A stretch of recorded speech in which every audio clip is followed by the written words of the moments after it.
네, 안녕하십니까. 고려대 취업 김정입니다. 어쩌다가 제가 패널 좌장을 맡게 되었는데요. 여기 계신 전문가로서 나오는 것보다 진행자로 나왔던 것이 다행인 것 같습니다. 사실은 제가 질문이 많거든요.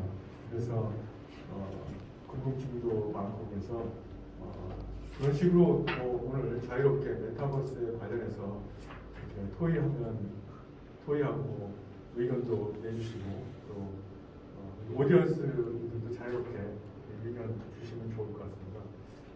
소개는 다 지금 마쳤으니까 그냥 패널 토의로 들어가기로 하고요. 아무래도 그냥 아이스 브레이킹을 위해서 제가 먼저 그냥 질문을 하나 패널리스트들께 한번 던져보고 그다음에 이 대화가 토의가 진행되는 대로 이렇게 물 흐르듯이 이렇게 가면 될 것 같습니다. 저는 이제 메타버스가 최근에 이제 많이 회자되면서 이것이 무엇인가 이제 아까 방준선 박사님께서 그 메타버스에 대한 정의를 이렇게 잘 말씀해 주셨고 저도 많이 동의하고 있긴 한데 그 메타버스가 이제 앞으로 발전할 거다. 그래서 투자도 많이 되고 있고 그런데 이게 왜 필요할까? 혹은 거꾸로 그나마 지금 메타버스 사용한다는 사람들이 그냥 지금 코비드 19이 있어가지고 현실 공간에서 할 수 없는 것들이 왕왕 있으니까 그나마 뭐 사이버 공간에 가서 하는 것이 아닐까. 이제 곧 코로나 19도 좀 저물고 있는데 그러면 메타버스는 망할 것인가? 뭐 이런 생각도 가끔 했거든요. 그래서 네, 이것에 대한 이런 생각을 가지고 있는 사람들이 종종 있을 것 같아요. 그래서 한번 혹시 의견 있으시면 아무나 말씀해 주시면 좋을 것 같습니다. 다른 분들 생각하시는 동안에 제가 잠깐 먼저 말씀을 드리겠습니다. 이 메타버스 정의라는 거는 참 굉장히 여러 가지가 한 2, 3년 전에 메타버스가 다시 이렇게 유행하면서 많은 분들이 얘기를 하고는 있는데 그냥 정말 딱 마음에 드는 정의는 없는 것 같기는 해요. 근데 이제 보통 우리가 뭐 카테고리를 막 나눠서 이런 거를 포함하는 거를 메타버스라고 하자라고 이제 그냥 암묵적인 이제 합의를 이루고 크게 더 이상 문제를 안 만들면서 그냥 나가고 있는 거 제가 느끼기에는. 그래서 우리 같은 모임에서 그런 거에 대해서 좀 이렇게 엄밀하게 좀 만들어가는 작업을 했으면 좋겠다라는 생각을 개인적으로 갖고 있습니다. 이제 코로나가 끝나면 과연 이제 메타버스 열풍은 이제 잦아들 것인가, 이제 더 이상 필요 없게 될 것인가. 근데 저는 그렇게는 생각하지 않습니다. 아마 많은 분들이 실제로 그렇게 생각하시는 것 같은데 이게 한번 익숙해진 거에서 사람이 벗어나기가 되게 어렵더라고요. 그러니까 예전에 그렇게 화상회의하면 출장 안 다녀도 되고 그래서 굉장히 편리하다고 얘기를 해도 절대로 안 하다가 코로나 때문에 할 수 없이 하잖아요. 근데 이제 할 수 없이 하고 났더니 이제는 출장 가기 귀찮아지는 거예요. 그러니까 지방에서 뭐 회의 있다고 해도 그거 뭐 줌 미팅이면은 참석하고 아니면 못 갑니다. 뭐 이런 일을 많이 하거든요. 근데 이제 그런 것들이 여러 부분에서 막 이루어질 것 같습니다. 많이 계시니까 여기까지. 예, 박정희 교수님 말씀 잘 들었고요. 예, 저자님 말씀처럼 이제 메타버스가 지금 시기에 왜 이렇게 핫 이슈로 떠오르고 있는가라는 부분을 저도 잠깐 생각을 해봤는데요. 이제 미디어 이론가 마노비치가 이제 뉴미디어 언어, 또 랭지 오브 뉴미디어 언어에서 챕터 4에 보면 일루전이라는 챕터가 있거든요. 환영이라는 챕터인데 특히 이제 최근에 들어와서 이런 환상의 세계죠. 그다음 또 환영의 세계, 또 환상의 세계를 표현하고자 하는 욕망이 더더욱 이제 가속화되고 있다라고 생각을 합니다. 그게 이제 마더비치가 이제 일루전에서 이미 이제 언급을 했다시피 그러한 것들이 지금 최근에 어떻게 보면 그런 욕망이 작동을 했고, 그 다음에 이제 모든 선진국의 기업들, 뭐 아까 이제 왕준호 박사님께서 말씀을 하셨지만, 또 특히 이제 뭐 로블록스라든가 또 이제 뭐 포트나이트 이런 기업들이 또 주도를 하고 있고, 그 다음에 이제 뭐 메타, 그 다음에 이제 국내에서도 뭐 네이버, 제페토라든가 아니면 이제 뭐 최근에 SK의 이프렌즈까지 또 KT까지 뭐 이제 그 대규모 기업들 어떤 그런 어떤 권력을 갖다 유지하기 위한, 권한을 유지하기 위한 어떤 권력들이 경쟁적으로 주도하고 있다라고 보고 있습니다. 그런 어떤 욕망들이 지금 굉장히 작동하고 있고, 다만 이제 지금 현재에 와서 나머지 중소기업들 또는 이제 중소연구자들 이런 분들에게도 그냥 새로운 기회가 올 수 있지 않나라고 생각이 듭니다. 네, 그렇게 말씀드리고 추가 또 이제 또 자장님께서 질문하시면 또 답변을 드리도록 하겠습니다. 예. 그 욕망에 대해서 말씀하셨는데 네. 그냥 환영에 대한 욕망은 갑자기 생긴 것이 아니고 예전부터 있었을 거라고 생각이 들어요. 그래서 뭐 속된 말로 타이밍이 에브리띵이라고 그런 얘기가 있는 것 같은데, 과연 지금 이 타이밍이 여러 가지 기술, 뭐 아까 널프도 나왔고 여러 가지 기술이 이제 어느 정도 성숙이 돼서 이제 사람들이 만족할 만한 어떤 뭐 가상현실이나 메타버스가 가능하기 때문에 이게 이런 현상이 벌어지고 있는 거, 그런 생각도 좀 드네요. 지금 돌아가면서 말씀 드려야 될 것 같아가지고 이럴 때 빨리 말해야 됩니다. 그러면 앞선 분들이 다 말씀하셔야지 저는 할 말이 있어서 제가 뭐 최근 많이 도전받는 것 중에 하나가 이제 말씀드린 메타버스의 정의, 이게 무엇이냐, 길게 말하지 말고 두 문장으로 정리해봐, 뭐 이런 얘기를 했거든요. 굉장히 힘듭니다. 그 다음 질문이 그러면은 그 디지털 트윈이랑 다른 게 뭐지?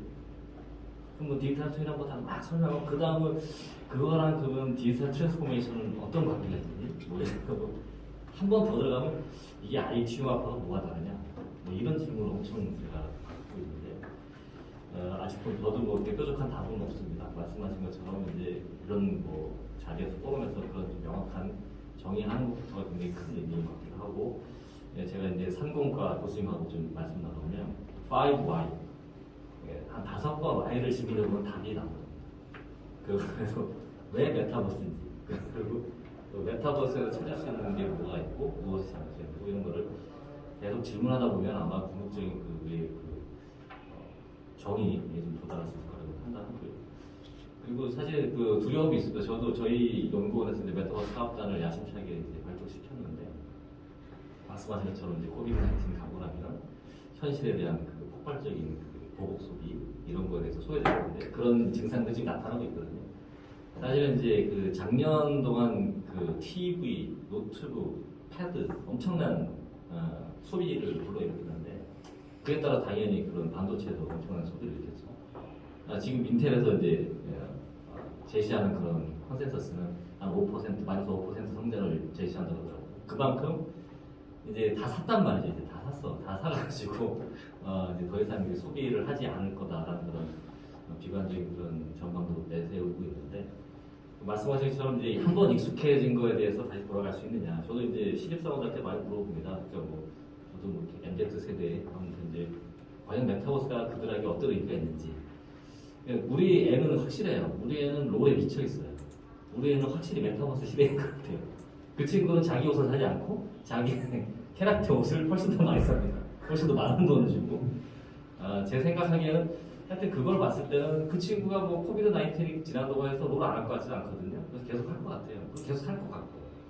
그래서 그런 걸 보면은 사실은 그 메타버스라는 게 뭐 이런 기대가 굉장히 코비드-19으로서 이루어졌는데, 그 기대가 이제 물론 이렇게 뭐 다운은 있겠죠. 업다운은 있을 텐데, 중요한 건 제 입장에서는 요때 좀 이렇게 산업적인 어떤 디프레스 이런 게 좀 우려되고요. 그때 우리가 좀 잘 이런 포럼에서 그런 뭐 로드맵 같은 걸 잘 제시해서, 그래서 이렇게 이제 너무 많이 내려가면 올라오기 힘드니까 살짝만 내려올 수 있고 할 수 있는 그런 운동력을 마련하는 것이 굉장히 중요하지 않을까 그렇게 생각합니다. 네, 이상 말씀드리겠습니다.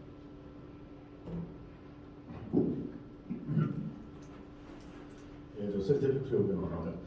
좀 보니까 그 장사하는 사람은 저밖에 없는 것 같아서 그 초기에 저는 2018년에 메타버스를 시작했습니다. 레알 마드리드 계약함으로써 레알 마드리드 메타버스를 시작한 게 2018년도라서 굉장히 오래됐습니다. 근데 어느 날 갑자기 메타버스 에브리띵이라고 강원대 교수님께서 말씀하시더라고요.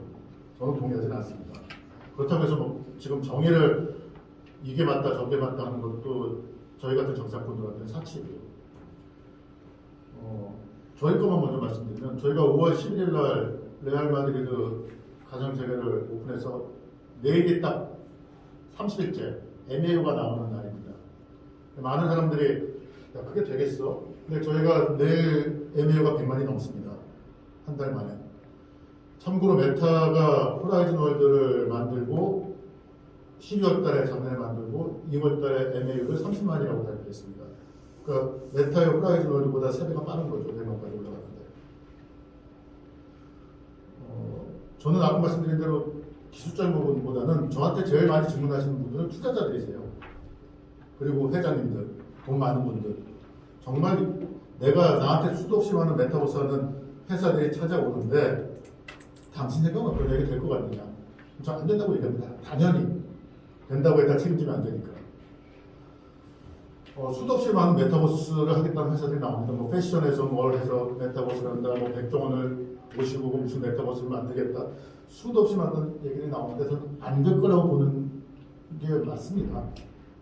지금까지 이 산업계에서 보면 결국은 한두 개 업체에 수렴될 수밖에 없는 상황입니다. 지금 몇백 개 메타버스가 만들어야 KT를 얘기했지만 KT 아직 메타버스 어떻게 만들지 감도 못 잡고 있고요. KT 메타버스가 될 거라고 여기 생각하시는 분들이 몇 분이나 계실까요? SKT 익스랜드가 3년을 살아남을 거라고 생각하시는 분들 과연 몇 분이나 계실까요? 여기? 한두 개 살아남을 겁니다. 메타버스도. 페이스북이나 카카오톡처럼. 뭐 저는 어차피 대한민국, 저희 100만 명 중에 대한민국 사람은 480명밖에 없습니다. 1000명도 안 됩니다. 저는 좀 제외가 되겠지만 저희도 마찬가지입니다. 저희는 그 중에 그러면 어차피 살아남아야 되는데 팬덤입니다. 관심사 공유입니다. 저희는 4억 5천만 명의 관심사 공유하니까 쉽게 망하지 않을 거라는 기대를 하고 있는 것이고요. 기술적인 거는 여기 계신 분들이 다 해결해 주실 것이라는 거의 99% 확신을 갖고 있고요. 기술적인 이슈 때문에 메타버스 회사가 망한다든지 사업을 못한다든지 하는 이유는 저는 없을 거라는 게 거의 확신이고요. 문제는 방향입니다. 과연 방금 말씀드린 그런 엔드 유저들의 목표를 달성시켜 줄 수 있는 메타버스, 그리고 굉장히 규모가 큰 1000명까지는 안 됩니다. 저희가 또 하나 메타버스 갖고 있는 게 서울시 메타버스 갖고 있습니다. 서울시 분들께서는 저한테 굉장히 뭐 자랑스럽게 말씀하시지만 950만 명밖에 안 됩니다. 서울시 메타버스 절대 혼자서 성장 못합니다. 950만 명 가지고. 메타버스는 최소 1억 명이 넘어야 됩니다. 그래서 어떤 메타버스도 글로벌을 반드시 해야 되거든요. 그래서 그런 차를 글로벌하게 규모를 키우면서 할 수 있는 이런 목적을 가질 수 있는 메타버스가 성공할 거라고 보고 있고요. 저는 뭐 사업하는 쪽에서 좀 잠깐 말씀드렸고요. 기술적인 부분에 대해서는 뭐 제가 고견을 듣도록 하겠습니다. 제가 질문 이렇게 좀 말씀하신 것 굉장히 공감하고요.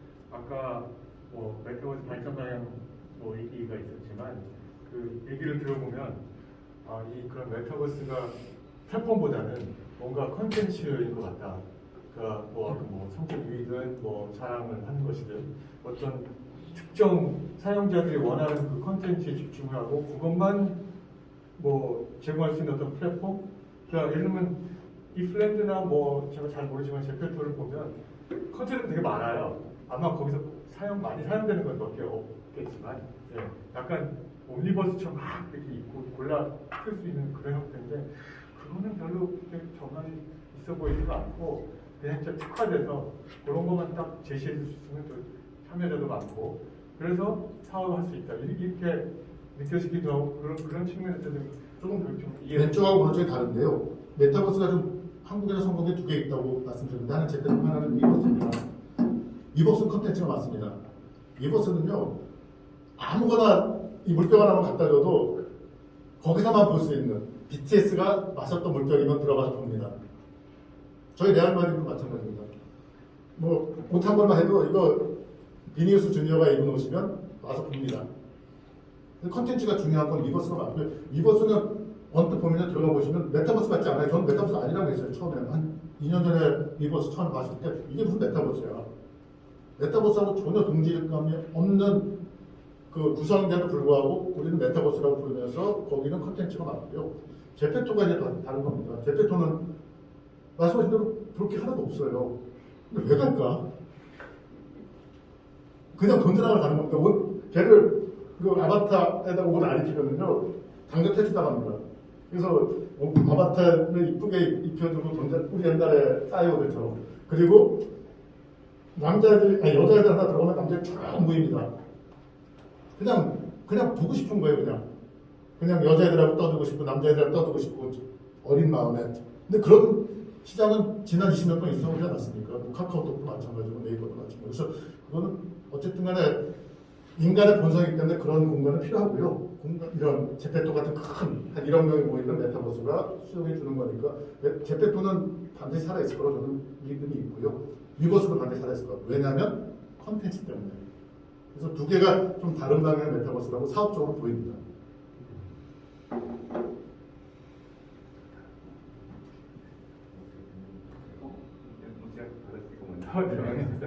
저는 그런 방금 그 질문을 듣고서 그냥 간단하게 질문의 요점이 뭘까?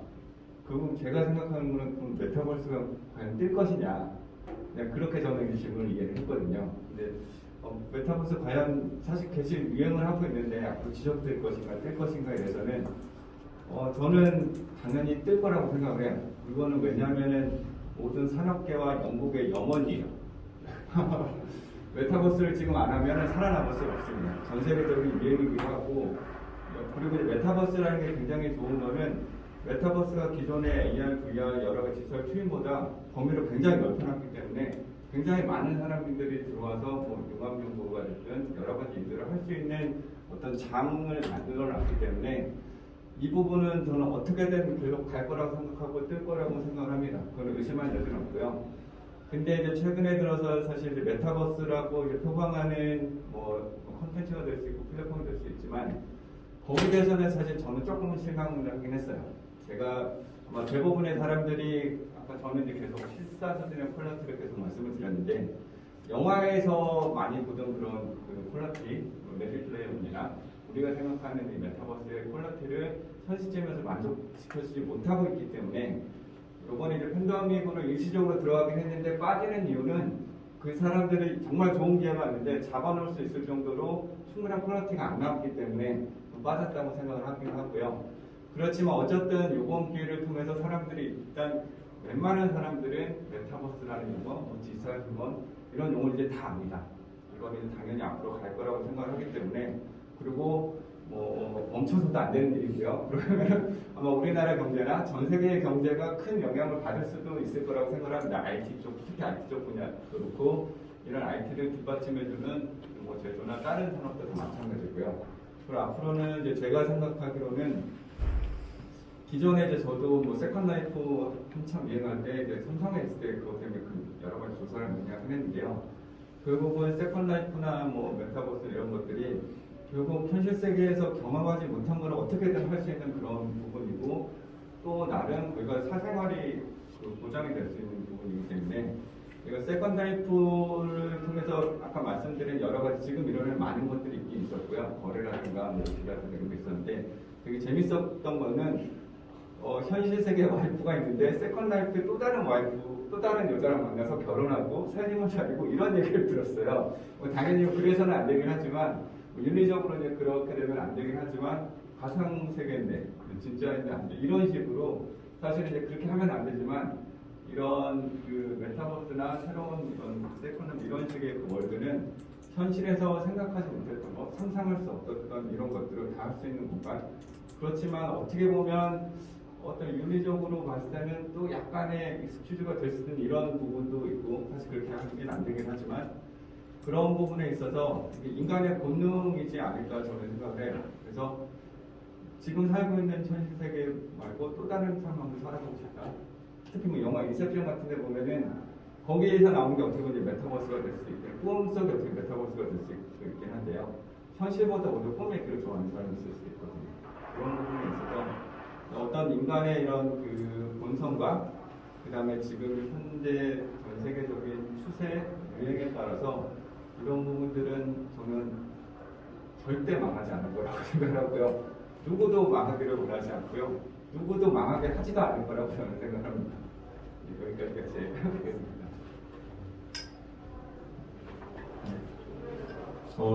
시작점에 이제 김정인 교수님께서 메타버스가 코로나도 끝나가는데 계속 될 거냐는 질문을 주셨는데 굉장히 많은 의견들이 온 것 같습니다. 저는 사실 잘 모르겠어요, 솔직하게. 그런데 저희 입장이 저는 이제 기업에서 이렇게 이익을 추구하는 것과는 다르게 공공기관에 있다 보니까 저희가 생각해야 되는 게 메타버스라는 게 아까 ICT 융합 얘기도 나왔지만 굉장히 많은 기술이 섞여 있고 그 기술이 섞이는 이유가 이 기술들을 활용해서 뭔가 더 나은 것을 하기 위한 목적이거든요. 그렇지 않고는 그렇게 융합을 할 이유가 없잖아요.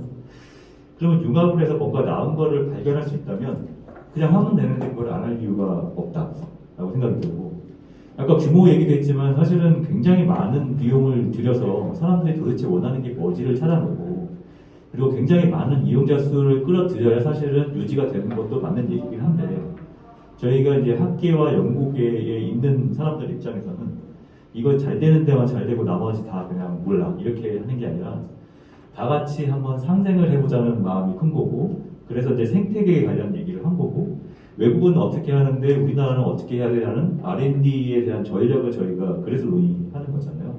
그래서 저는 오늘 자리도 포함해서 앞으로도 계속 메타버스가 앞으로 어떻게 될지 모르겠지만 그 빈틈을 찾아내서 저희가 메꿔줄 수 있는 기술들이나 아니면 방안이나 비즈니스 모델이나 이런 것들을 좀 논의를 했으면 좋겠고요.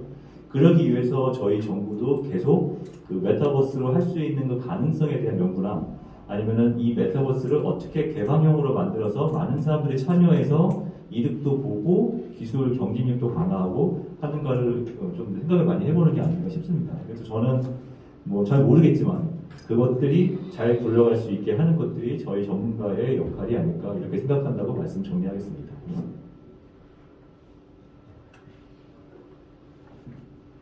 네, 감사합니다. 첫 번째 제가 던졌던 질문에 대한 여러 가지 말씀 감사합니다. 뭐 그거에 의해서 뭐 또 다른 얘기를 뭐 하면 좋을 것 같은데 뭐 혹시 뭐 패널리스트 중에서 뭐 좀 이슈 제기를 해보고 싶은 분 계실까요? 제가 또 궁금한 게 없나요? 앞서 그 강연해 주신 분 중에 이제 윤리를 말씀하셨는데 기억이 안 나는데 제가 이제 인공지능 윤리 포럼에서 제가 이제 운영위원장을 맡고 있어서 윤리에 굉장히 관심이 많습니다.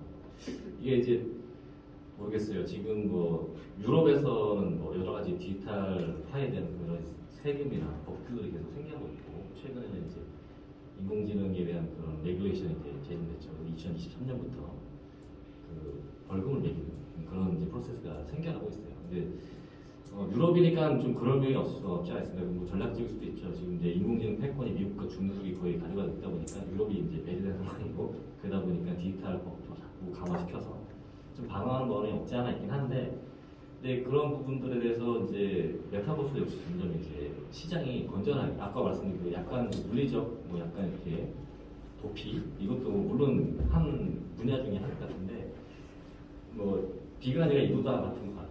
잘못 한번 삐끗하면 대응 잘못하면 이제 상당히 오랫동안 이제 침체될 수밖에 없는 그런 상황이 되기 때문에 그런 부분도 굉장히 좀 지금은 그런 부분들 한번 얘기해 볼 수 있는 시점이 아닐까 그런 생각도 들고요.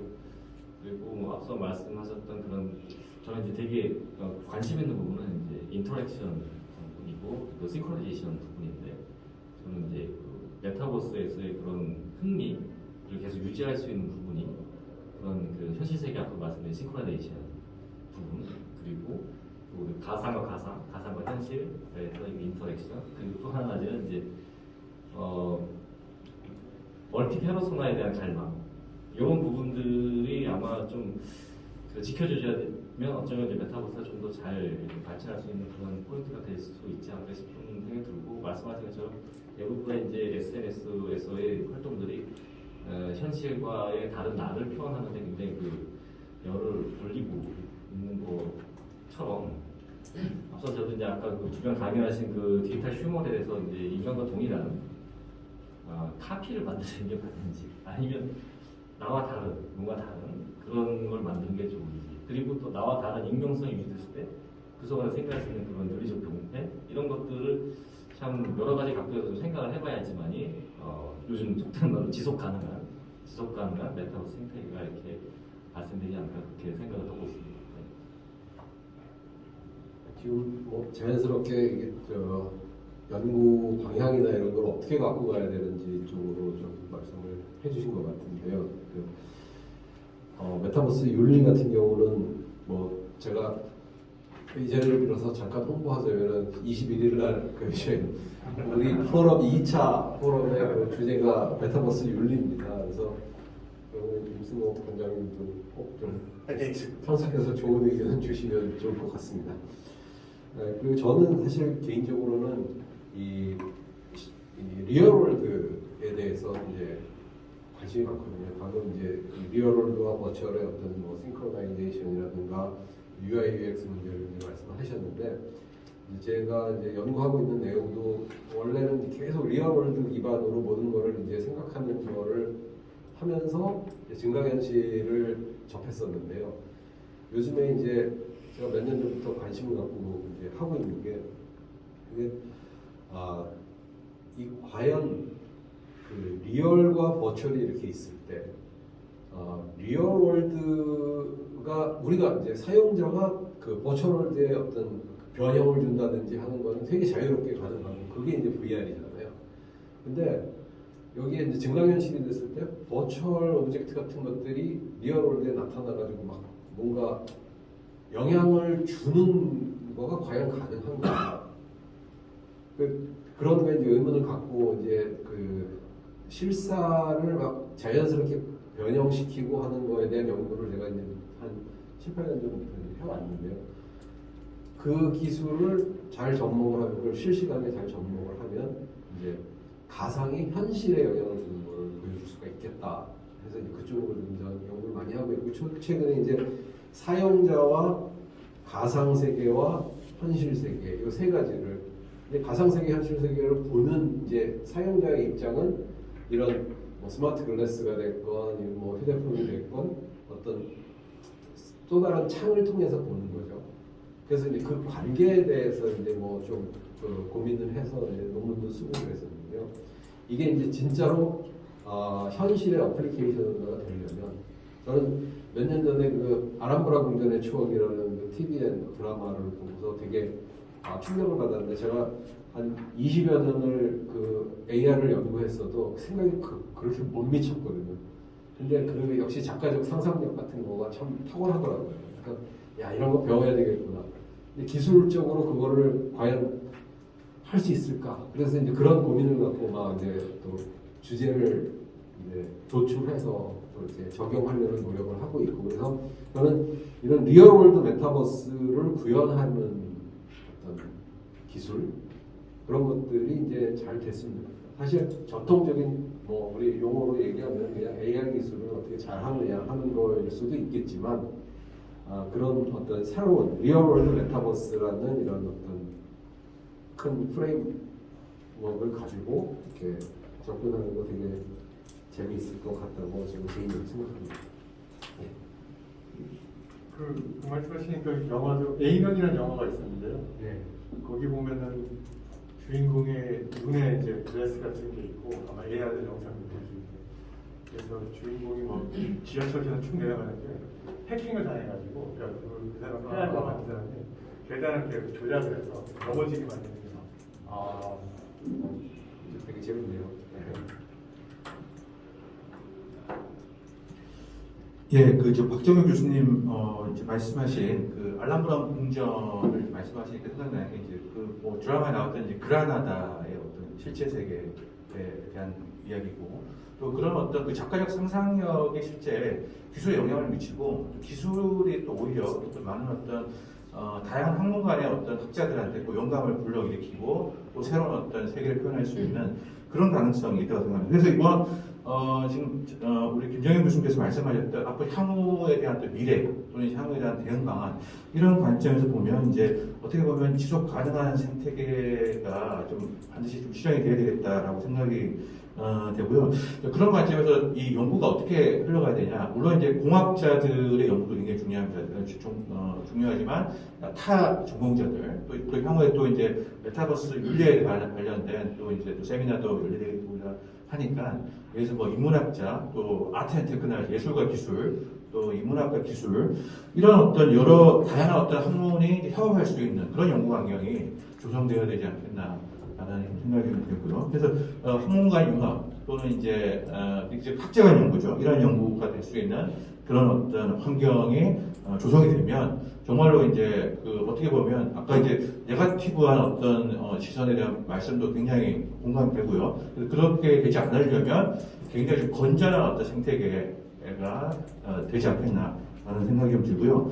그 다음에 지금 이제 아까 또 위원님께서도 말씀하셨지만 지금 그 네이버의 제페토 또 일부 카카오톡만이 주도하는 어떤 일종의 그 승자 독식이죠. 그 위너 테이크 오버이라고 해서 승자 독식 체제가 되지 않으려면 어떻게 보면 중소기업들, 그러니까 이제 박정희 교수님 말씀하셨던 여러 가지 어떤 AR 관련된 또는 VR 관련된 여러 다양한 어떤 기술들이 이제 어우러지고 중소기업들이 또 나름대로 어떤 여러 가지 다양한 비즈니스 모델이 가능한 형태가 되어야 되지 않겠나. 전 충분히 그런 가능성이 있다고 봅니다. 특히 아까 또 방준성 박사님 말씀하신 VTuber 관련된 새로운 어떤 스타. 지금 현재 그 유튜버 같은 경우가 지금 굉장히 지금 1인 미디어 굉장히 활성화가 되고 있는 것처럼 이제 VTuber 관련된 이슈도 이제 굉장히 새로운 창작자들이 포트나이트와 같은 그런 새로운 플랫폼에서 게임도 하고 또 거기에 이제 여러 가지 어떤 문화도 소비할 수 있고 또 음악 같은 콘텐츠를 만들어서 거기서 또 이제 돈을 벌 수 있는 NFT를 통해서 저작권 인증받고 그런 어떤 환경이 충분히 조성될 수 있고 또 그런 어떤 소외되어 있는 그 창작자들 또는 중소기업자들이 또 어떻게 보면 새로운 어떤 기회를 창출할 수 있는 또한 여러 개의 다양한 어떤 데이터 액세스 통해서 또 새로운 어떤 부가가치를 만들어 나갈 수 있는 그런 기회가 충분히 이제 우리가 확보할 수 있지 않나, 우리가 열어갈 수 있지 않나, 그런 어떤 긍정적인 말씀을 통해서 앞으로의 미래는 굉장히 더 밝다, 이렇게 또 말씀을 드리겠습니다.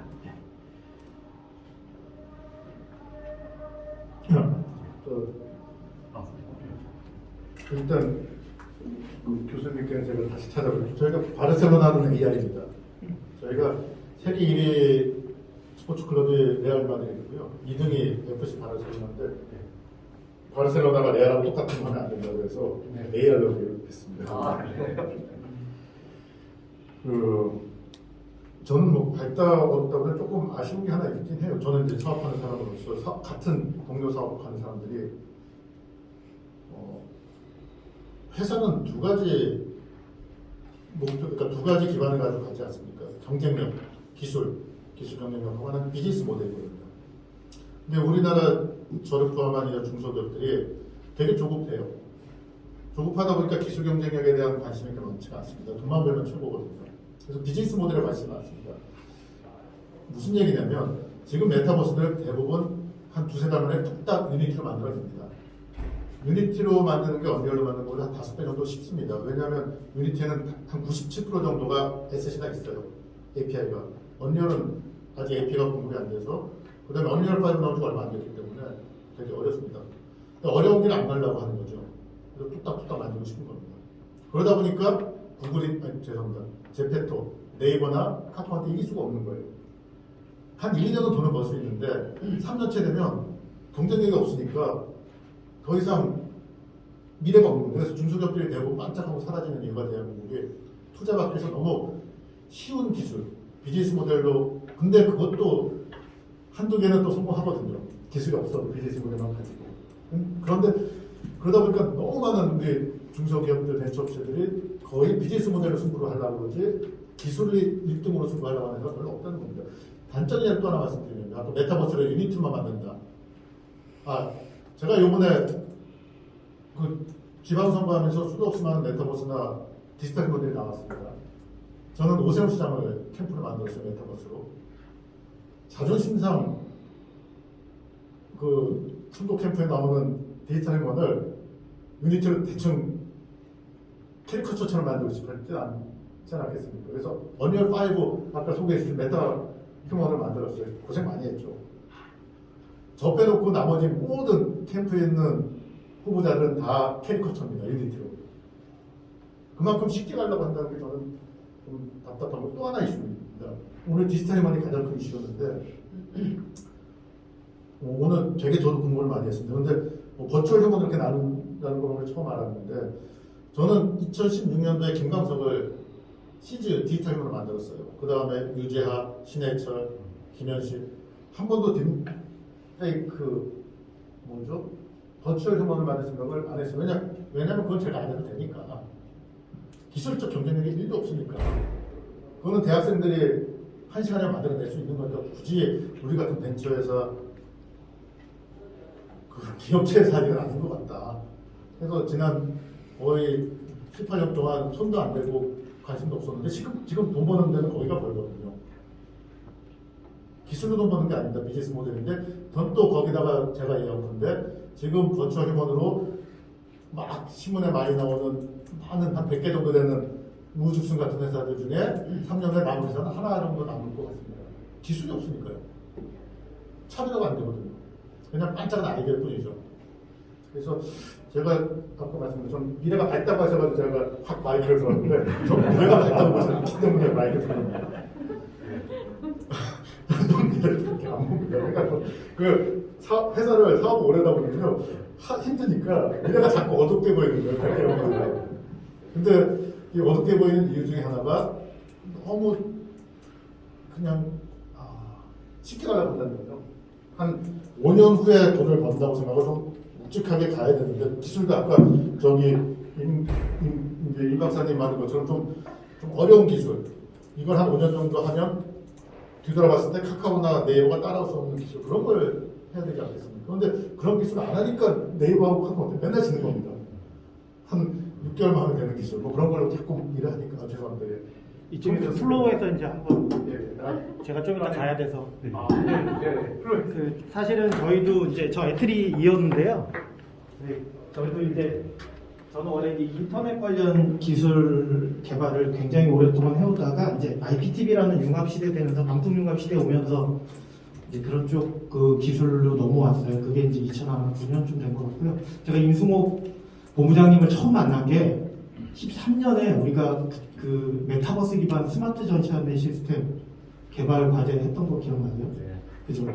그때 제가 이제 지금 홍성희 센터장님이 사실은 그때 당시 센터장님이셨고 홍성희 그 박사님이 이제 과책으로 그때 저는 이제 팀장이었고 그때 스마트 미디어 관련된 쪽 팀장을 맡고 있었는데 그때 2013년 했던 게 이제 박근혜 정부였나? 그때 어쨌든 그 국민의 삶을 윤택하게 하는 여러 가지 것들이 있는데 그 중에 이제 컬처 쪽이었어요. 저희가 비타민 C인데 ABC 뭐 아그리컬처도 있고 했는데 거기에 이제 국민의 삶을 윤택하게 한 18개월 동안 그때 짧게 이제 원천 기술을 좀 활용해서 새로운 삶을 좀 하자. 근데 우리가 이제 제안했던 게 그 전시 안내를 갖다가 조금 더 체험형으로 바꾸는 걸 제안을 했었고요. 그래서 결과물은 뭐였냐면 그 대전에 있는 천연기념물센터라고 그 여러 가지 굉장히 많은 그 고고학이나 이런 없는 거를 있게 보여주는 유치원생들이나 되게 많이 오는 공간인데 거기다가 그걸 만들어주는 건데 이런 프로젝션을 써가지고 애들이 뛰어다니면 지금 아주 흔한 거예요. 프로젝션에 애들이 뛰어다니면 그거를 이제 키넥트나 이런 게 반응을 해가지고 거기 안에 있는 콘텐츠들이 이제 인터랙션을 준다든가 또는 제가 또 전주 한옥마을에 넣었던 거는 아바타야. 진짜 완전히 아바타. 내가 이런 걸 왜 하지 이런 생각을 했어요. 그리고 이게 메타버스 맞아? 그때 당시면 아바타를 이렇게 움직이면서 그 굉장히 넓잖아요. 전주 한옥마을이 뭐 거기 뭐 성당 교회도 있고 뭐 이것저것 파는 데도 있는데 거기를 휴대폰으로 이렇게 움직이면서 돌아다니기 전에 대충 체험을 해보는 거였어요. 물론 그때 VR도 넣었던 것 같은데 그거 하면서 제가 임승옥 본부장을 처음 만났거든요. 그래서 지금 이제 그거를 뛰어넘는 여러 가지 정보통신 전체를 하고 계시긴 한데 어쨌든 그거는 하고 그러니까 굉장히 오랫동안 우리가 메타버스라는 얘기를 뭐 92년에 뭐 소설에서 얘기했다고는 하지만 근본적으로는 그 어떤 우리의 욕구가 그 나는 방송도 그렇다고 생각해요. 내가 가보지 못한데 나는 또는 내가 여기는 있지만 뭐 더 멀리 있는데 텔리프리젠스 기술 같은 것도 어떻게 보면 멀리 떨어진 데서 벌어지는 일을 보고 싶은 거죠. 거기 있는 것처럼 느끼고 싶고.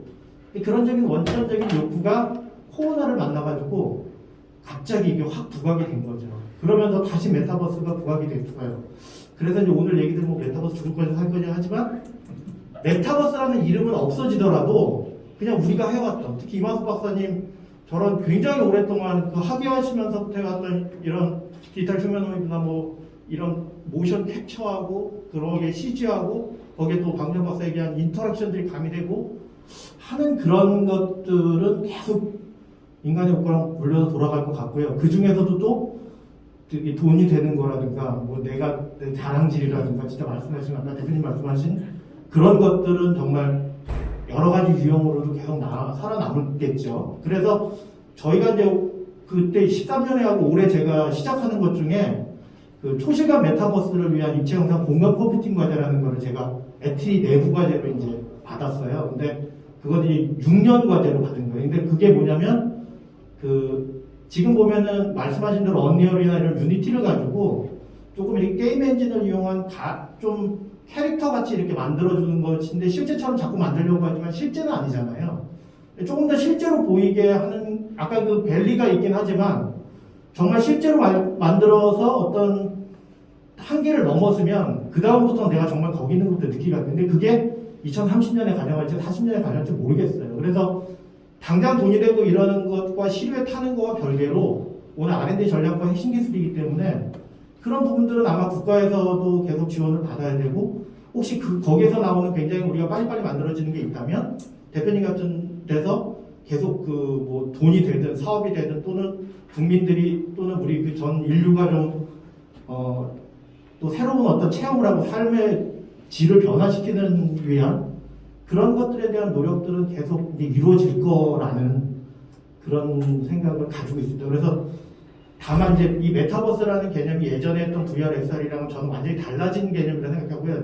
처음에 소프트웨어 정책국에서 2020년에 만들었던 게 이제 그 가상융합 경제 이렇게 얘기를 붙일 때는 소프트웨어국에 있던 XR 돈을 그냥 그 소프트웨어 정책국의 디지털 콘텐츠과에서 해오던 VR, AR 사업을 XR로 확장하고 하는 거를 그냥 뭉뚱그려서 메타버스 하수 뜨는데 R&D에 대한 준비가 아무것도 안 돼 있으니까 했고 아까 지금 박문성 박사가 했던 22년 1월에 썼던 것도 이미 뿌렸던 인력 교육 개발 뭐 이런 걸 다 뭉뚱그려서 4,500억 투입한다 이렇게 그냥 보고서로 묶어낸 거라고 저는 생각을 해요. 그러니까 사실은 솔직히 여기서 제가 이런 얘기하면 안 되는지 모르겠는데 별 의미 없는 보고서가 나온 거죠. 그냥 다 이미 저기 기재부나 이런 데서 돈 만들어 놓고 다 묶어서 이거 메타버스야 얘기했다라고 저는 솔직히 그렇게 느꼈고 그게 정말 우리가 생각했던 가상과 현실을 구분 없이 넘나들고 그게 메타버스인지 아닌지 모르겠지만 어쨌든 지금 원래 얘기했던 개념상에서 볼 때는 가상세계에서 벌어지는 여러 가지 경제활동이 현실세계하고 연결이 돼야 되는 게 맞을 것 같고요. 그래서 제가 이제 통신회원 입장에서 보면은 이런 기술들이 잘 만들어지면 지금까지 우리가 웹브라우징이나 또는 RTC나 그 인터넷 서비스를 좀 이렇게 편리하게 쓰려고는 했지만 굉장히 이제 그 세대에 따라서 되게 어려운 것도 있는 거거든요. 제페토나 이런 게임에 우리가 저는 진짜 못하겠고 이걸 왜 하고 있는지 이제 잘 모르겠고 하지만 만일에 이제 인터넷 지금 우리가 이제 그 대부분 저 민원24 얘기를 많이 하는데 민원24 들어가가지고 뭐 떼려면 되게 복잡해요. 저도 그 메뉴도 너무 많고 공인인증서부터 해서 근데 이제 지금 얘기하는 다음 세대 인터넷은 내가 그거를 공인인증서 받을 필요도 없고 주민등록도 받을 필요가 없이 내가 필요한 나에 대한 인증이 저절로 공공기관으로 간다든가 경우에 따라서는 내가 동사무소에 들어가서 기존에 이제 했던 내 어떤 행동이 그냥 그 가상세계에서 이루어지게끔 만들어주는 또 내가 거기 와 있는 것처럼 느끼게 만드는 그게 디바이스가 뭐 HMD가 될지 안경이 될지 그런 거 모르겠어요. 아마 그런 연구도 굉장히 많고 하고 있는 걸로 알고 있어요. 애플도 하고 있고 그런 측면에서의 어떤 새로운 인터랙션과 체험과 경험과 변화들이 당장 쉽지는 않겠지만 그런 것들로 이제 지향해서 가는 중에 있는 거가 지금 어떤 좀 변혁기 같은 생각이 들고요. 그래서 지금 이 미래 포럼이라는 게 그런 거 되게 고민하고 거기에 뭐 윤리 법제 안 되면 또 못 하잖아요. 사업도 안 되고 아무것도 못 하잖아요. 거기서 벌어지는 범죄에 대해서 어떻게 할 거냐 뭐 이런 얘기들이 이제 나오기 시작하는 거니까 굉장히 오랜 시간 어쩌면 얘기가 되어져야 할 것도 있는 거죠. 근데 분명히 정부나 뭐 그거를 분명하게 누군가는 어쨌든 좀 구분을 하고 정리를 하고 먼저 할 거 이런 거를 로드맵을 잘 잡아야 되는 시점이 올해인 것 같기는 합니다. 이상합니다. 굉장히 많이 공감하고요. 제가 VR, 뭐 XR 연구하는 사람인데 사실 XR 기술이 메타버스의 거의 동의어 혹은 아주 핵심적인 걸로 되어 있는 게 되게 조심스러워요. XR 때문에 메타버스가 망하지 않을까 그런 걱정을 하거든요. 아직 XR이 과연 사용성 문제도 크고 글래스도 제대로 된 게 없는데 리얼하고 버추얼이 같이 만난다고 하면 글래스라기보다는 어떤 헤드셋인데 AR도 되고 VR도 되는 거가 아닐까 그런 게 있나 그래서 되게 조심스러워요. 차라리 그걸 좀 구분해서 그런 건 미래지향적으로 연구를 하지만 현재 메타버스 이슈가 되는 거는 조금 더 그냥 꼭 VR이 아니어도 뭔가 크리에이티브한 컨텐츠를 통해서 또 어떤 플랫폼을 통해서 제시하는 게 낫지 않을까 그런 개인적인 생각을 또 해봅니다. 그래서 우리가 영상하고 이러는 거는 그냥 사람이 접하는 그 인터페이스에 국한된 기술일 것 같고요. 지금 우리가 여기하는 좀 메타버스라는 그 개념 안에서는 뭐 지금 그 밑에 블록체인이나 보안도 상당히 중요할 거고 그 안에서의 어떤 개인의 어떤 프라이버시 보장이라는 문제도 되게 중요한 거고 그 다음에 거기 네트워크나 이런 기술도 상당히 더 중요한 거고 그러니까 그러니까 데이터 기반에서의 처리되어야 되는 것들이나 이런 것들이 조금 더 복합적으로 이루어지는 것들이 있어서 지금 우리가 얘기하는 그 XR이나 뭐 지금 해왔던 영상 처리, 3D 입체 영상 뭐 물론 뭐 이그나이트니 뭐 이런 그 지금 2021년 말에 계속 해왔던 뭐 MS니 구글이니 거기서 했던 것들 보면은 그 이제 언리얼을 넘어서서 좀 진짜 실제 그 실사 기반으로 많이 바뀌려는 흐름들이 있는 것 같거든요. 저기 프로토콜도 그렇고 스트리밍하는 3D 스트리밍하는 것도 그렇고 그래서 그런 흐름은 맞는데 그래서 이제 저희는 그런 원천을 저희는 이제 시작한 거고 근데 하지만 그건 인터페이스의 아주 일부고 그거 말고도 굉장히 많은 비즈니스를 위해서는 더 많은 것들이 필요로 하고 요구될 거다라는 생각. 제가 이어서 일단은 저는 아까 그 조용철 교수님께서 얘기해 주신 대로 지속 가능한 그런 메타버스 생태계를 이루기 위해서 저희가 고민을 많이 해야 된다는 데서 지금 출발을 해서 지금 여기까지 얘기가 왔었는데요. 김정은 교수님이나 이현우 박사님 의견 저도 공감을 합니다. 그래서 근데 한번 저희가 생각을 해보면 스마트폰이 저희가 처음 등장했을 때 기기만 등장했고요. 그때 어플리케이션이 뭐가 있었냐면은 버스 빨리 가는 거, 기차 빨리 가는 거 앱이 있었어요. 그거 하나 갖고 저희가 막 신기하다 하고 있었는데 지금은 상상도 못할 앱들이 등장하고 있거든요. 그래서 메타버스도 관련된 콘텐츠나 서비스들이 점차 AI 기술과 합쳐서 등장할 거라고 생각을 하는데 제가 아까 발표 슬라이드 중에 별표 3개 친 것 중에 하나에 보면은 첫 번째로는 아직까지는 메타버스에 있는 환경이나 기능들 구현하는 데 좀 있고 이게 산업 단계로 넘어가고 그게 디지털 사회가 구성이 돼서 멀티버스로 넘어갈 수 있는 그런 순서를 따를 거다. 근데 그 과정에서 지금 저희가 아직 기능 구현도 좀 쉽지 않은 상태이기 때문에 옛날에 그 스마트폰 앱 처음 나온 것처럼 저희가 그러면 다 죽을 수는 없으니까 그러면 여기서 가장 간단하지만 사람들이 흥미와 재미에 조금 더 관심을 갖고 몰입할 수 있는 상황을 만들어서 점차적으로 생태계를 조금 구성하는 방법은 뭘까 이런 얘기를 좀 했으면 좋겠고요. 그래서 아까 임 본부장님께서도 말씀해주신 그런 윤리나 체계 같은 거 그리고 인문학 하시는 분들이나 예술 하시는 분들 자꾸 만나야 아까 저도 사실은 이 메타버스 보면 정리하고 자료 정리하고 기술 보고 이렇게 하다가 최근에서 이제 서비스를 보다가 이 서비스만 있어도 이루다 같은 사태 딱 터지면 그냥 끝나거든요. 그래서 윤리를 봐야 되겠다 생각을 했는데 이게 윤리는 이렇게 하세요인 거지 실제로 쓰는 사람들이 어떻게 느끼고 어떻게 행동할지 모르는 거예요. 그런데 사용자 경험 같은 거 저희 계산을 해야 되는 것 같아요. 그래서 그런 것들을 종합적으로 판단해서 할 수 있는 것들을 점차적으로 저희가 논의하는 시간을 더 많이 가졌으면 좋겠고요. 오늘도 뭐 그런 것들에 대해서 생각해 봐야 된다는 걸 다 같이 공감하셨을 테니까 좋은 시간이 된 거라고 생각이 듭니다. 방금 말씀해주신 사실 지속 가능성 이런 부분은 아까 저도 말씀드리긴 했지만 메타버스 키워드는 바뀌더라도 저희 뭐 연구계나 학계나 산업계는 계속 해오던 연구를 계속 지속적으로 하면서 더 발전시킬 거라고 저는 생각을 하긴 하고요. 그다음에 이제 오병기 사장님 말씀해주신 분 저는 되게 공감을 하긴 해요. 이제 어떤 면에서 이제 그런 생각을 이제 하긴 하냐면 사실 이제 저도 이제 어떻게 보면 그 제가 완전 영상에서부터 이제 애니메이션 가지만 그런 전체적인 파이프라는 걸 좀 경험을 하다 보니까 최근에 어쩌다 보니 그 웬만한 대기업에 다 가서 이렇게 세미나를 하긴 했거든요.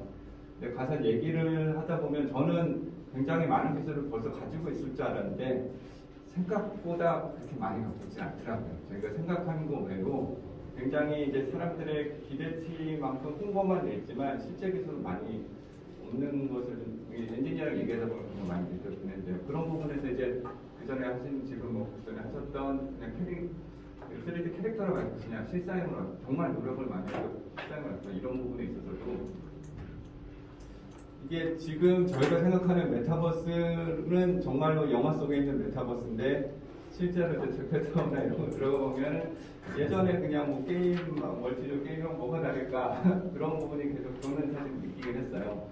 키스 내부에서도 뭐 세미나 하는데 메타버스에서 하고 싶다 해서 제가 열심히 좀 메타버스 만들어서 뭐 거의 실상으로 만들어 보내드렸는데 그 업체에서 이거를 렌더링할 수 있는 방법이 없다고 그러더라고요.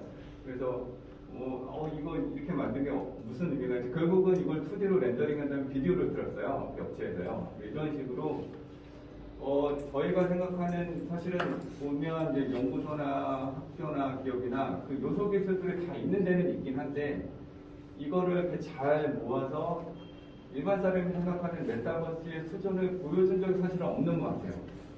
그러다 보니까는 지금 정말로 좋은 기회가 왔는데 메타버스라고 그냥 막 홍보를 해놓고 들어가 보니까 아니고 이게 메타버스야? 이러면서 오히려 좋은 기회를 더 이제 어떤 기회를 더 관광시키는 그런 부분이 있지 않나 그런 생각을 하고요. 그런 면에서 저는 사실 이제 저도 이제 연구소에 있고 뭐 학교에도 이렇게 기업에도 있긴 한데 저는 이제 최근에 이제 기술 이전을 하다 보니까 정말 많이 다르다는 걸 느끼긴 해요.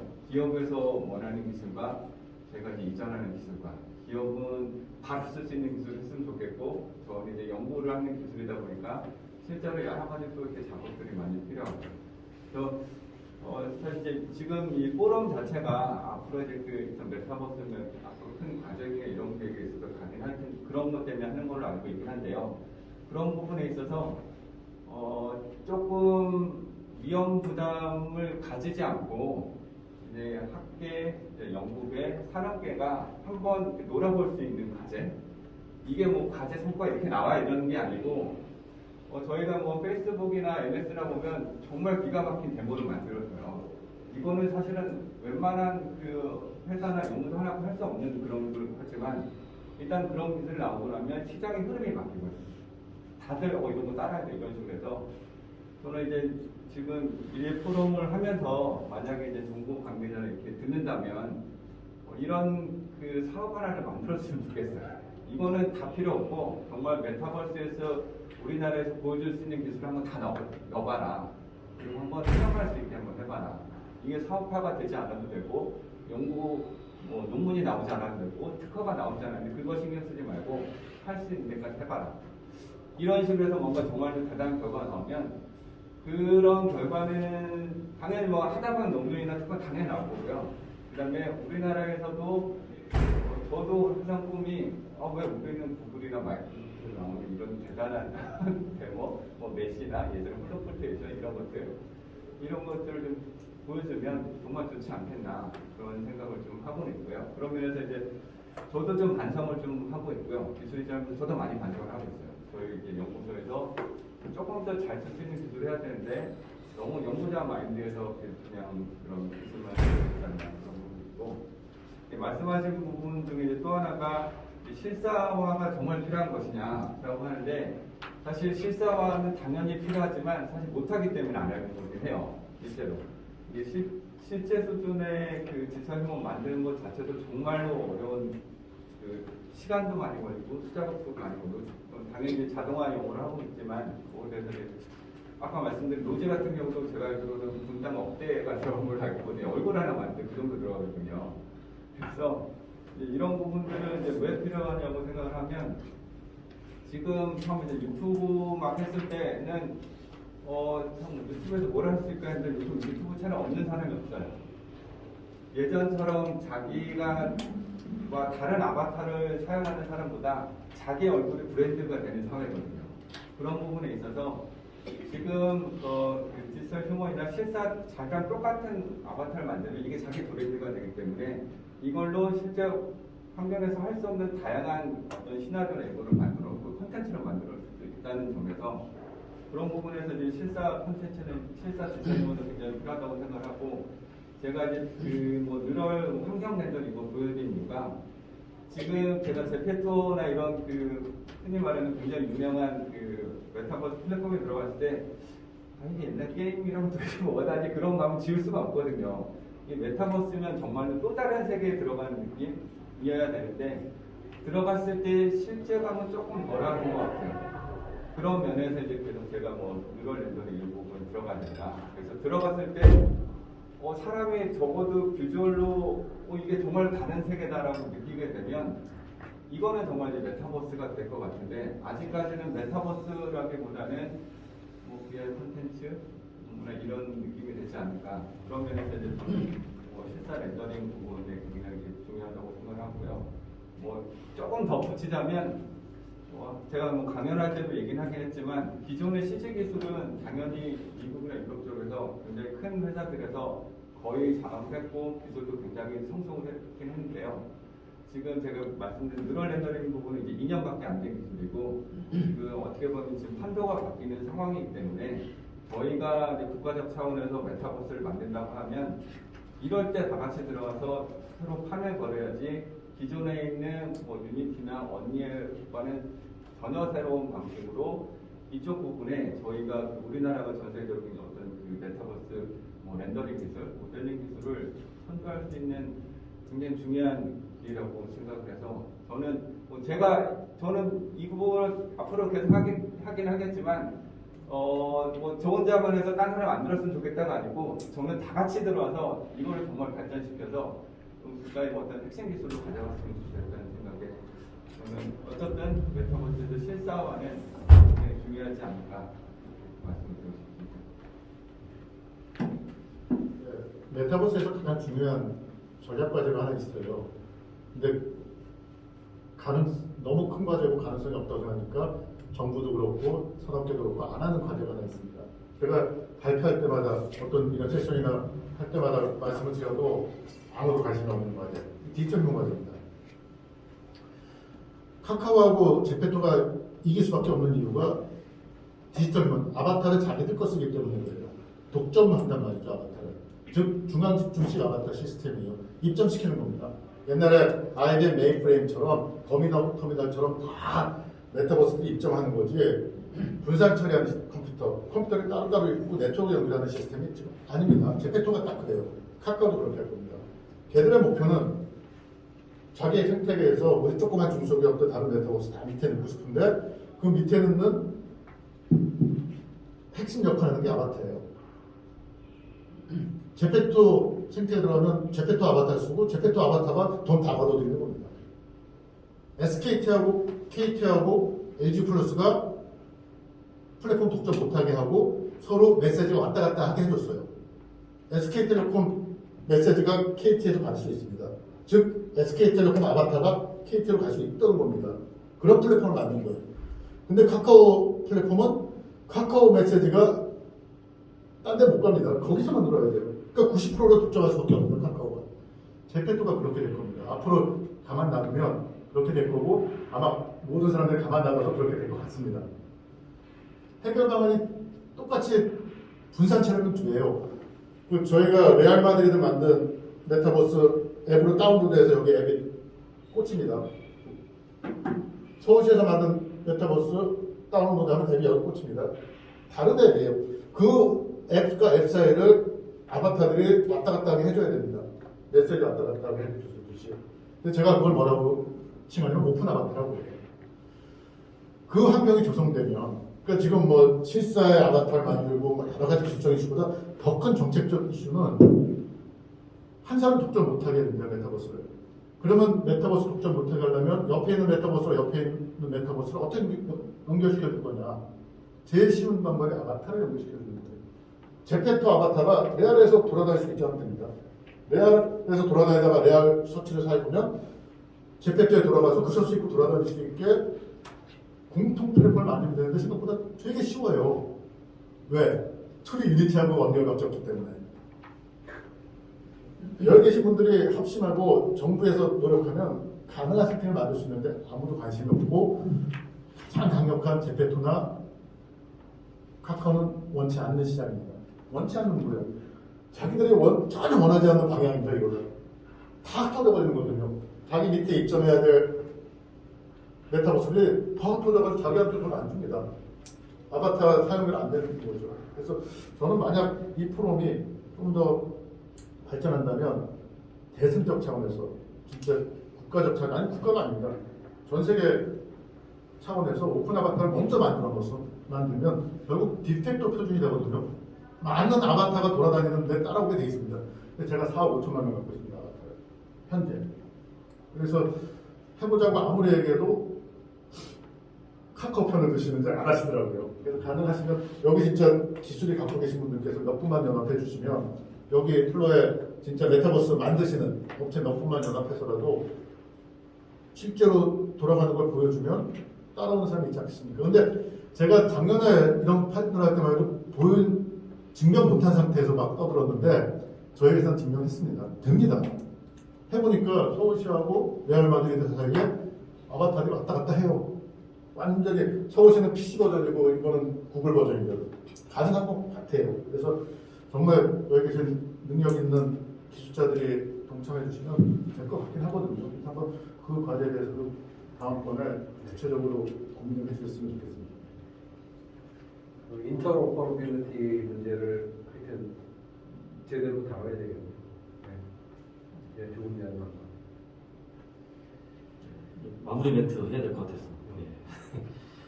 네. 뭐 좋은 타이밍이고 물 들어왔을 때 놓쳐야 되고 그리고 현 정부가 내세우는 것도 디지털 패권 국가 또 다시 거듭난다는 그런 시기 때문에 굉장히 좋은 그런 그 R&D 여건인 것 같아요. 우리가 이제 할 수 있는 그런 기반도 됐고 그러니까 그런 그 정책적 그런 포럼을 통해서 정책적 제안도 하고 법도 제안도 하고 뭐 생태계적 논리 등을 같이 제안하면은 되게 긍정적인 그런 효과가 올 거라고 생각하고요. 제가 이제 너를 보낸다 혹시 뭐 프로그램 보신다 하시면 굉장히 그 되게 터칭하는 그런 프로그램이잖아요. 굉장히 후유증인데요. 그 너를 보낸다 프로그램 참여한 그 분들은 후유증을 한 수개월간 기다렸거든요. 그 떠내보낸 사람은 그렇게 가상으로라도 그렇게 느꼈다는 것 자체가. 그러니까 그게 조금 더 굉장히 좀 현실감 있다면 굉장히 큰 이펙트가 있을 것 같아요. 그런데 그런 그 사람들에 대한 그런 현실에 대한 욕구가 가상으로 표출되는 그런 부분들이 있기 때문에 저는 뭐 메타버스 아니더라도 뭐 계속 하시겠지만 이 메타버스라는 게 굉장히 좋은 옷을 지금 입은 상태이기 때문에 이 옷을 잘 입고 이렇게 덩치를 좀 키워가는 그런 좋은 계기가 될 수 있을 거라고 판단합니다. 네, 이상입니다.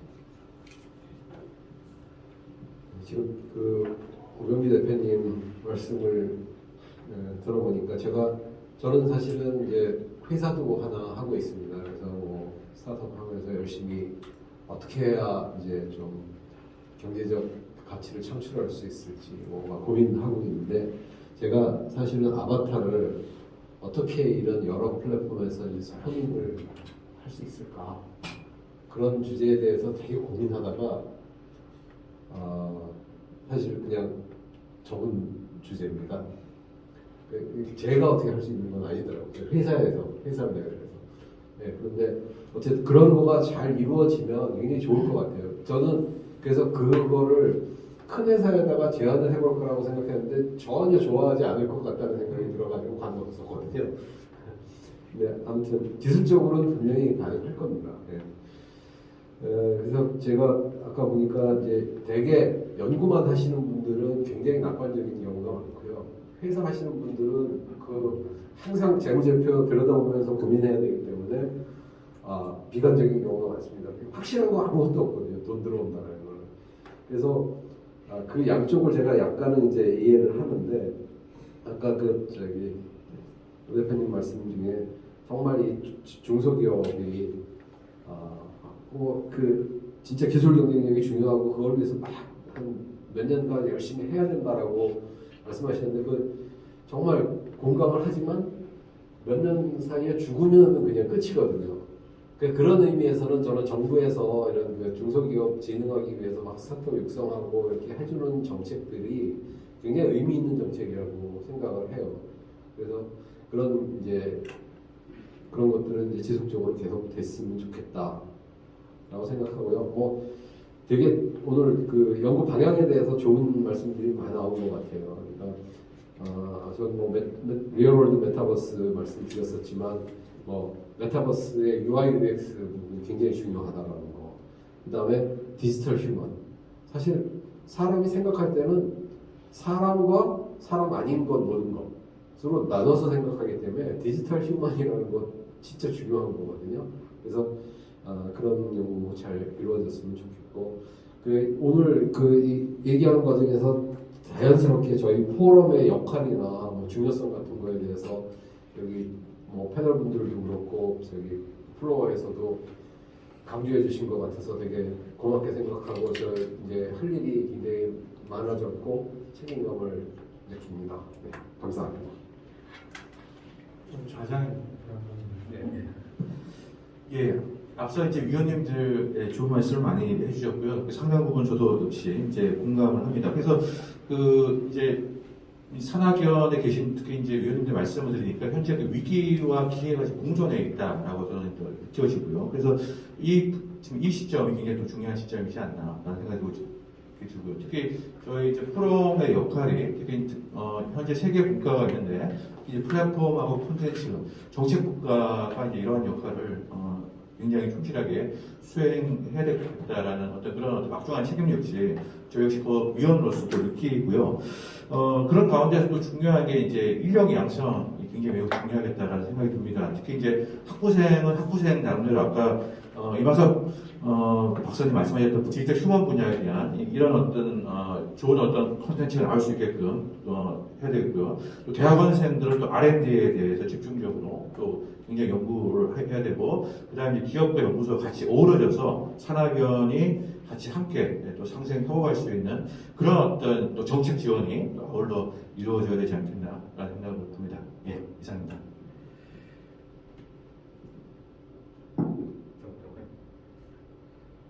네, 어느덧 시간이 이렇게 흘렀군요. 일단은 오늘 발표는 저희가 이제 2차, 3차, 4차 계속 세미나가 이어질 텐데 가장 먼저 R&D를 우리가 어떤 식으로 추진을 해야 우리가 기업이든 기관이든 경쟁력을 확보할 수 있을까에 대한 얘기를 먼저 시작을 했고요. 그 과정에서 저희가 빼놓을 수 없는 게 가상의 공간과 그리고 이제 아바타 그리고 이제 AI 기술일 거라고 생각이 들었고, 저는 이제 하루에 이제 인터랙션이나 시큐리티를 좀 넣긴 했었지만 모두가 다 중요하다고 생각합니다. 어느 하나 안 중요한 기술이었고요. 디지털 휴먼뿐만 아니라 가상 공간도 저희가 어떻게 사람들이 흥미를 느낄 수 있고 관심을 가질 수 있고 때로는 현실이 모사되고 때로는 가상의 상상력이 부여되는 그런 것들을 어떻게 표현할 것도 가장 중요하기 때문에 모든 게 중요한데, 저는 오늘이 메인 이슈가 추진 전략이다 보니까 과연 그렇다면은 저희가 뭔가 서비스를 해나가는 과정에서 경쟁력을 같이 확보를 해나갈 텐데, 그러면은 이것들을 동시에 할 수 있는 단계적 전략은 뭐냐라는 것들을 오늘 당장 이 자리에서 뭔가 알아낼 수는 없겠지만 지속적으로 논의를 좀 해야 된다고 생각이 들고요. 그리고 이제 오늘 논의에서 제가 아까 자꾸 깜빡해서 얘기 못 드렸는데 자꾸 헷갈리는 게 있습니다. 왜냐면은 레디 플레이어 원 영화 때문에 너무 임팩트가 강해갖고 저희가 메타버스는 VR밖에 없다라고 생각을 할 가능성이 있습니다. 그래서 아까 박정희 교수님도 이제 현실에서의 메타버스를 좀 얘기 많이 하셨는데, 마찬가지로 저희가 메타버스 얘기할 때 지금 계속 처음에 엔터테인먼트 관련된 메타버스 서비스를 생각하고 있거든요. 근데 저도 그래서 이제 산업 생태계를 구성하려다 보니까 우리가 눈을 돌릴 게 엔터테인먼트 말고 산업 쪽도 한번 고민해야 된다. 그래서 기존의 제조, IoT, 로봇, 모빌리티 하는 그 많은 데이터들을 메타버스 공간으로 가져와서 시뮬레이션하고 정보를, 새로 가치 있는 정보를 얻어낼 수 있을 때 그것들을 왜 우리가 활용하지 않는가, 이런 질문을 드릴 수가 있습니다. 그래서 저희가 잘 생각을 해보면 먼저 가능한 거에서 기능을 보였어요, 엔터테인먼트에서. 근데 사람들이 재밌어하니까, 신기해하니까. 근데 이게 돈이 되는가를 따져봐야 지속 가능성을 얘기할 수 있거든요. 그럼 이제 다시 상업으로 넘어갔다가 다시 문화 콘텐츠로 넘어오지 않을까 생각을 합니다. 왜? 가만히 생각을 해보면 저희가 인터넷 처음 등장했을 때 어떻게 했냐면 처음에 인터넷 이메일 주고받는 거가 됐어요. 그리고선 거기서 웹서핑하고 사람들 뭐 홈피 들어가고 하다가 이 인터넷이라는 걸 이용해서 우리가 상업적으로 활용해서 엄청 써요. 근데 그거보다 지금 뭐가 더 인기냐면 유튜브가 더 인기잖아요. 다시 돌아와요. 그래서 이런 프로세스를 이해를 하면서 단계적 추진 전략을 저희가 마련하는 게 중요하다고 생각이 들고요. 생태계 육성을 위해서는. 그리고 두 번째는 아까 임 본부장님도 얘기해 주셨지만 저는 UX하고 윤리 굉장히 중요하다고 합니다. 왜냐하면 메타버스 공간에 UX하고 윤리가 빠진 서비스는 사실은 비즈니스 모델을 만들기 어렵습니다. 그렇게 된다는 얘기는 메타버스 공간에서의 서비스는 불가능하고요. 비즈니스 모델이 나왔을 때 그것을 하기 위한 기술은 뭔지 질문도 다시 기술을 만들 수 있고 그 기술이 다시 윤리적으로 문제가 있는지 없는지 사용자 경험에 적합한지 계속 따져야 되거든요. 그래서 계속 이렇게 빙빙 돌면서 저희가 기술이 성숙해가는 과정을 겪지 않을까 이렇게 생각을 하고 있습니다. 이상입니다. 마지막에 자장님도 아마 정리해 주실 거를 생각을 하고 사실 제가 마지막에 어떤 얘기를 하면 좋을까 고민을 하다가 이제 생각을 해보니까 사실 이제 메타버스가 어떻게 보면 이제 굉장히 좋은 기회가 되고 있긴 하지만 나름 또 좀 저는 반성도 하고 있는 이런 기회가 된 것 같기도 해요. 저희가 사실 기술적으로는 저희는 당연히 뭐 학교, 연구소, 기업이 정말로 훌륭한 기술을 갖고 있긴 한데 저마다 각기 생각하는 메타버스를 각각 주장하고 있지만 실제는 보여주진 않고 있거든요. 그래서 저는 오히려 지금 제가 이제 좀 생소한 포럼이었지만 이런 이제 포럼을 이제 통해서 자꾸 이제 얘기를 해가면서 그런 그 학교와 연구소, 기업 간의 갭을 점점 줄여서 기업에서 원하는 기술, 그리고 연구소에서 할 수 있는 기술, 학교에서 앞으로 해야 될 기술 이런 것들이 잘 계속 얘기돼가면 이게 이제 저도 이제 연구하다 보면서 연구하시는 분들 모든 분들이 궁극적으로 어느 정도 나이가 되면 그냥 뭐 쓰지도 않는 기술, 뭐 읽지도 않는 논문 이런 거 말고 이거 정말 사람들이 쓰는 기술 한번 만들어봤으면 좋겠다는 거를 다들 그런 생각을 하거든요. 그런 면에서 지금 이제 그 메타버스 미래 포럼이 조금 더 이렇게 더 활성화돼서 이제 학교랑 연구소 기업들이 좀 더 많이 모여서 서로의 애로점이랑 서로 이제 뭔가 보완해야 될지 뭔가 이렇게 개선해야 될지 이런 걸 얘기를 해가면서 이 포럼을 통해서 이제 좀 좋은 우리나라를 잘 이끌어갔으면 어떤 네트워크가 형성돼서 또 이제 이거 관련해서 과제도 잘 만들어지고 좋은 훌륭한 결과가 나왔으면 좋겠다는 이런 생각을 좀 해봤습니다. 패널 분들께 다들 다 감사드립니다. 제가 뭐 마무리 조금 하기 전에 혹시 오디언스 아까 뭐 질문 한 분 받았지만 혹시 오디언스 분들 중에 혹시 뭐 말씀하시거나 코멘트나 질문 있으시면 네 마이크를 네, 안녕하세요. 한양대학교 김성우입니다. 저는 과학철학 교육을 학교에서 하고 있는데요.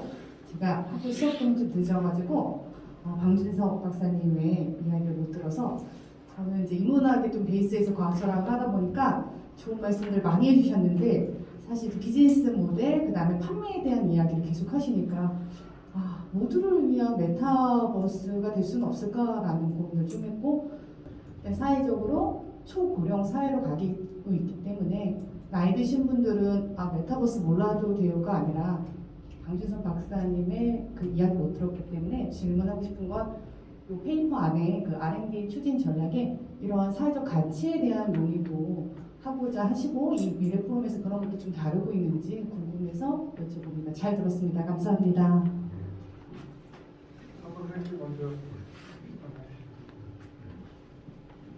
사실 여기 질문이 아니라 했으면 좋겠다는 제안사항 같은데요. 사회적 가치에 대한 거. 그래서 저희 포럼에서 저희 계속 서로 협의를 하면서 아까도 말씀드렸지만 과거에는 단순히 시스템들이 기능만 제공을 하기 때문에 저희가 이런 논의를 할 필요가 없었습니다. 근데 AI 자체가 파급력이 굉장히 큰 데다가 그 AI로 인한 그 서비스 자체가 가끔은 불확실성이 좀 있기 때문에 저희가 지속적으로 이런 논의를 해야 되고요. 그리고 이제 제가 이제 가끔 유튜브 채널을 좀 이렇게 이것저것 많이 보는데 심리학적으로 한국 사람들이 그렇게 창의적인 생각을 많이 하신다고. 그래서 보통은 이거 저기 100도씨 이상 가열하지 마세요. 그러면 다른 사람들은 아는데 한국 사람은 이상 가열 괜찮네. 그냥 써도 되겠네. 이렇게 하신다고. 그래서 저희가 이런 놀이를 많이 하고 그렇기 때문에 또 한국 사람들이 스마트하다고 하거든요. 그래서 지속적으로 기술 그리고 아까 오늘 알려줬지만 이런 철학하시는 분들, UI, UX, 뭐 예술 다 다양하게 만나서 다양한 논의가 이루어지면 사실 간접적으로 저희가 좋은 비즈니스 모델을 만들고 좋은 기술을 만드는데 굉장히 많은 도움이 되지 않을까 이렇게 생각합니다. 혹시 뭐 예. 굉장히 그 좋은 코멘트 감사드리고요. 저희도 이게 이제 여러 가지 사실 사회적 가치를 표현하는 것에 되게 이제 함 개념으로 뭐 경제적인 것들 뭐 이런 거 있는 거잖아요. 그래서 잘 말씀 귀담아 듣고 좀 이런 사실 저도 뭐 이렇게 명시적으로 말씀은 안 드렸지만 이런 어떤 사회적 가치를 결국은 추구하는 거가 이런 활동이라고 생각합니다. 그래서 다 같이 좀 많이 협력을 해주시고 이거는 사실 완전히 클로즈드 포럼은 아니거든요. 그러니까 관심 있으신 분들의 그 적극적인 참여 이런 걸 부탁드리겠습니다. 네, 좋은 이야기가 많이 오고 왔는데 시간 관계상 여기서 이제 마쳐야 될 것 같고 오늘 아마 첫 번째 포럼이었죠. 네. 그래서 중요한 얘기들이 많이 오갔던 것 같고 많은 이슈들이 내려진 것 같습니다. 그래서 앞으로 뭐 부탁건데 이런 논의가 더 이제 각 이슈별로 더 깊이 있게 진행되면 좋을 것 같습니다. 오늘 장시간 고생하셨고요. 오디언스께도 감사드립니다. 감사합니다.